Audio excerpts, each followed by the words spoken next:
मछली को दाना देना, कोई धर्म ये नहीं बताता कि गौ माता को रोटी देना, कोई धर्म ये नहीं बताता कि वृक्षों की पूजन करना, कोई धर्म ये नहीं बताता कि नदियों की पूजन करना, कोई धर्म ये नहीं बताता कि पृथ्वी की पूजन करना, कोई धर्म ये नहीं बताता कि जीव और जंतु की पूजन करना, कोई धर्म ये नहीं बताता कि नारी का आदर करना, सम्मान करना, सत्कार करना। ये केवल सनातन धर्म के अंदर ही है, इसके सिवा किसी धर्म में नहीं।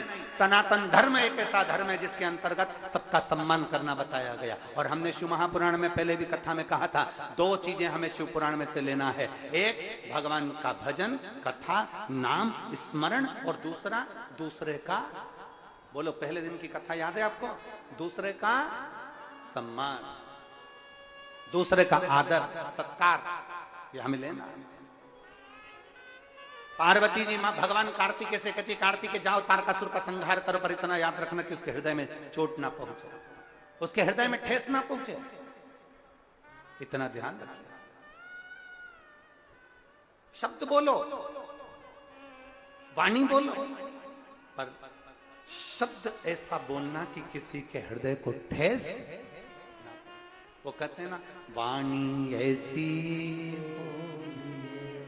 आता है आप लोगों को, पुरुद वालों बोलो जरा, बोलो वाणी।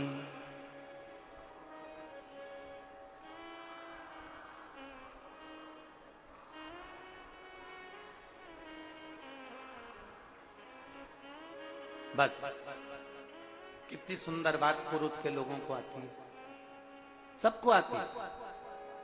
वाणी ऐसी मन का, परंतु आज के जमाने में वाणी ऐसी बोलिए जो जम के झगड़ा हो, पर उससे मत बोलिए जो तुमसे तगड़ा। दोनों में अंतर है, केवल एक शब्दों का भेद है, केवल एक वाणी का भेद है। एक राजा ने एक महल बनाया, बहुत पुरातन, हम पहले भी एक बार चरित्र सुना चुके। एक राजा ने एक महल बनाया, बड़ा सुंदर महल, बहुत सुंदर महल। और राजा ने महल बनाया और नगर के सेठ जी को बुलाया, सेठ जी आओ जरा महल देखो कैसा है। नगर के सेठ जी गए। अब सेठ जी को जरा बोलने के तरीके नहीं थे, तो सेठ जी नगर के सेठ थे, बहुत बड़े, राजा का महल देखने गए। जो महल देखने गए तो राजा ने पूछा, सेठ जी बताओ महल कैसा बना। सेठ जी बोले, महाराज महल तो अच्छा बनाया, पर इसका दरवाजा छोटा रख दिया। दूसरे धर्म में काय हो गए, उनसे पूछो कि अपना ही अपने को चोट देता है तो व्यक्ति दूसरे धर्म की ओर मुड़ता है। अब ला रहे हो, हमने इतने लोगों का धर्म परिवर्तन कर दिया, हमने इतने लोगों का धर्म परिवर्तन कर दिया। पहले विचार करो कि गए क्यों इतना कष्ट मिला कि चले गए। उनको अपने भाई जैसा रखो, उनको अपने संबंधी जैसा रखो, उनको अपने हृदय में चांद के टुकड़े जैसा रखो। कोई धर्म बदल कर नहीं जा सकता। मेरा सनातन धर्म इतना मजबूत है, मेरा सनातन धर्म इतना मजबूत है कि कोई पलट कर नहीं जा सकता, कोई नहीं जाएगा पलट कर। पर आप चोट ना दीजिए, आप सनातन धर्म का धंधा नहीं बनाइए, बिजनेस ना करिए। भक्ति को भक्ति में ही रहने दीजिए, भजन को भजन में ही रहने दीजिए, स्मरण को स्मरण में ही रहने दीजिए। जिसने पत्र लिखा है मैं उनको साधुवाद देता हूँ, मेरी तरफ से बहुत बहुत धन्यवाद।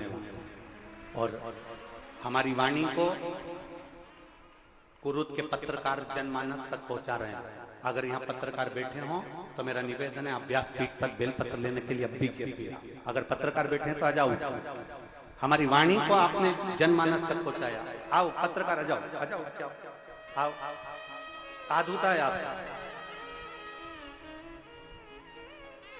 और खुला इन्होंने अपनी पत्रकारिता में भी ये चीज लिखी है। बहुत बहुत साधुता देता हूं मैं ऐसे पत्रकार बंधुओं को जिन्होंने अपनी खुली कलम से उसका प्रयोग किया, खुली कलम से प्रयोग किया। एक एक पत्रकार को साधुवाद है, सोशल मीडिया को साधुवाद है, एक एक पत्रकार। सनातन धर्म को आगे बढ़ाना है, हमें सनातनियों को आगे लेकर चलना है, तो कुछ अपने भक्तों को तकलीफ ना हो उसका स्मरण करिए, कुछ अपने भक्तों को कष्ट ना हो उसका स्मरण करिए। अपने श्री भक्त आए, हम जीजियों से कहते आए, मेरे जीजाओं से कहते हुए आए। बोलो जीजियों, कहा कि नहीं कहा, कितनी पानी की बोतल लाना? 2। एक किसके लिए और एक किसके लिए? अपनी अड़ोसन पड़ोसन धड़ोसन के लिए, उनके लिए। क्यों? अगर हो सकता है वो बहुत देर की बैठी हो और उसकी पानी की बोतल में पानी नहीं हो, तो कम से कम आप अपनी पानी की बोतल से उसको पानी दे सकते हैं। आप अपनी पानी की बोतल से उसको पानी पिला, ये साधुता है। और मेरी कुरुद की माताओं के लिए और मेरे कुरुद के भाइयों के लिए जोरदार ताली, जो रोज जल भर भर कर ला रहे हो पिला।